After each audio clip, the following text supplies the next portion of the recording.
У тебя есть 8 часов. Это 3 миллиона за час. Столько стоит твое сердце. Будь хорошей девочкой. Сделай все как надо. И мы в расчете.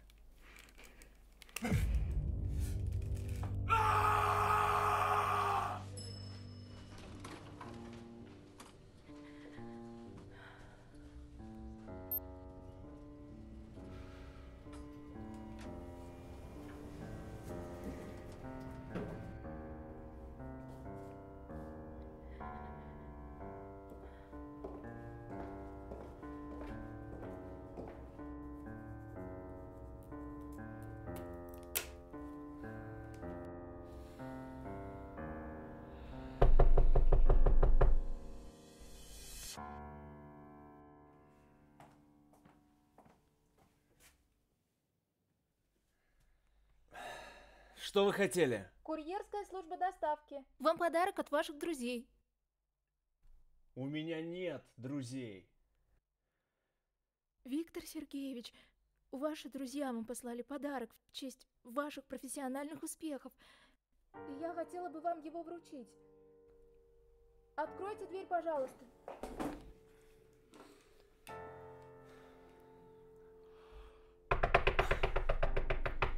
Я отказываюсь от вашего подарка. Уходите! Небольшая формальность. Подпишите, пожалуйста, заявление об отказе. У меня очень строгий начальник, пожалуйста. Прошу вас. Он и так постоянно недоволен мной. И если вы не подпишете, мне от него очень сильно влетит. Пожалуйста.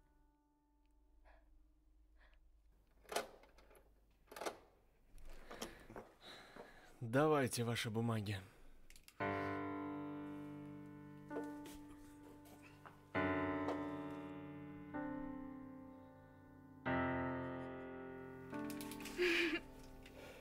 Черт! Вам помочь? Вы идиот? А вы идиотка! Послушайте, я не знаю, кто вы, но вы точно не убийца. Сначала я хотела выстрелить вам в голову, но не смогла. Я не идиотка, я трус. Пожалуй, я лучше закрою дверь.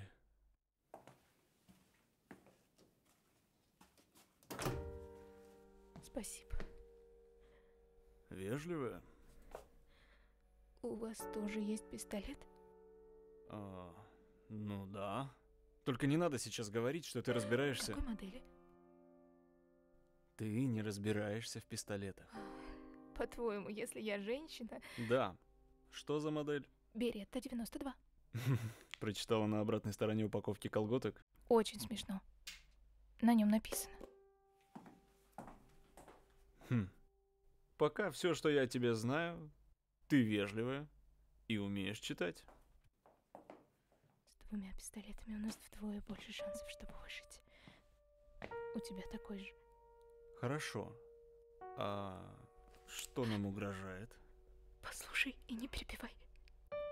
Видишь, у нас времени меньше часа, и они придут за нами. Кто? Я не знаю. Те, кто тебя заказал. Странно. Я давно в разводе, и тещи у меня никогда не было. Ладно, давай ты успокоишься, присядешь, а я пока поставлю чай.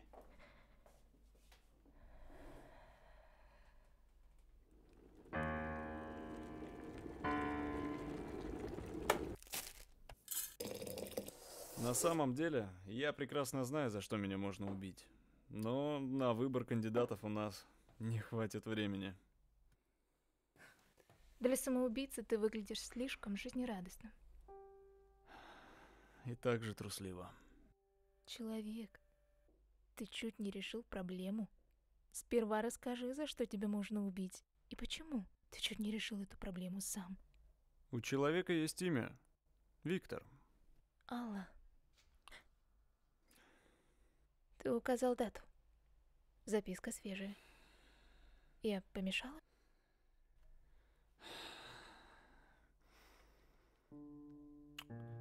Я владелец больницы.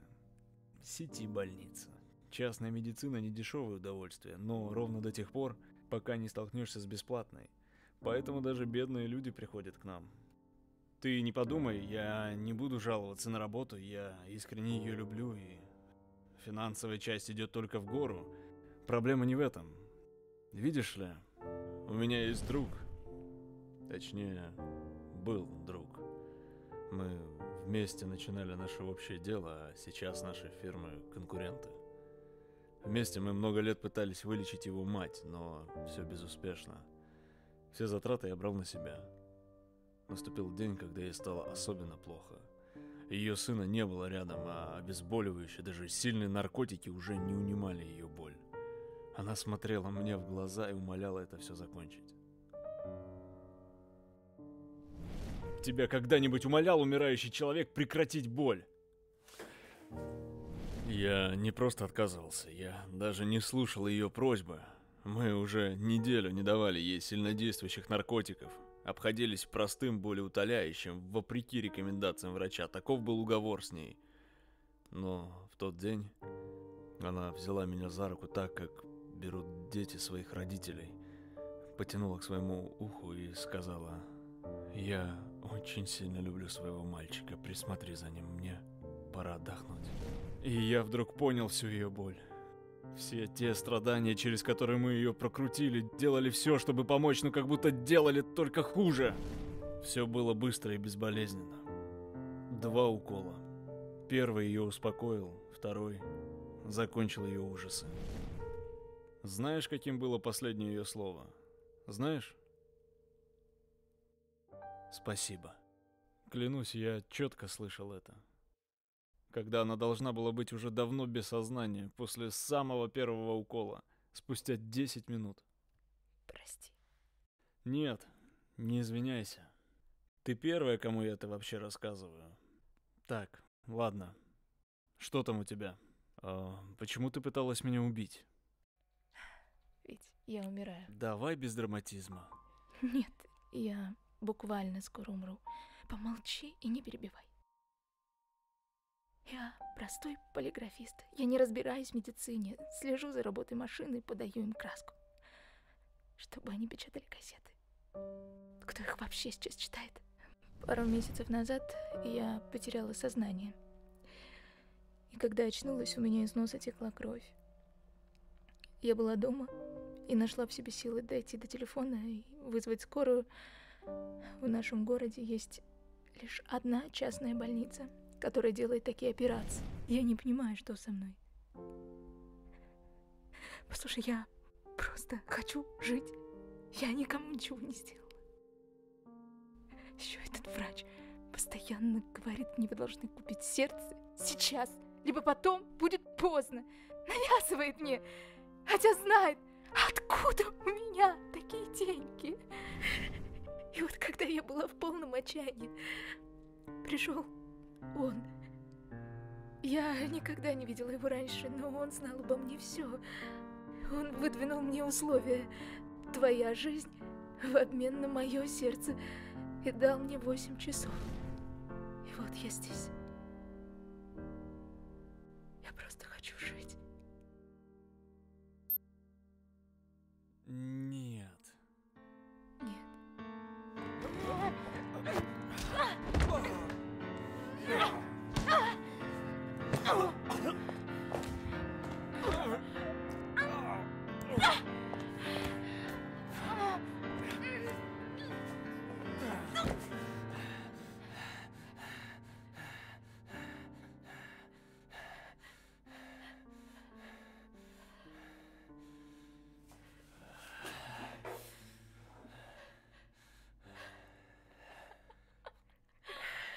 Представь, если это все понарошку.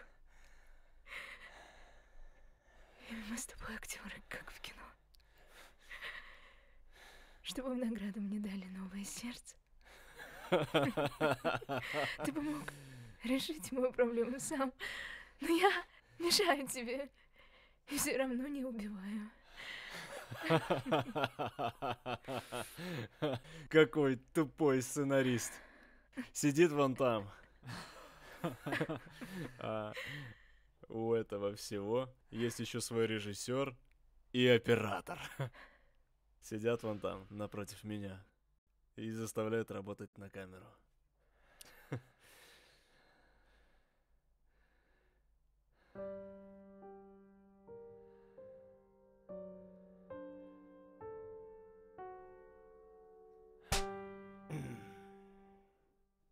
Это не то кино.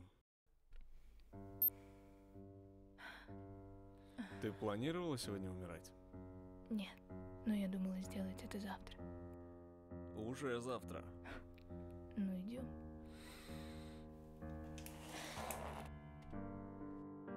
На месте. Я знал, что она не справится. Заканчивай.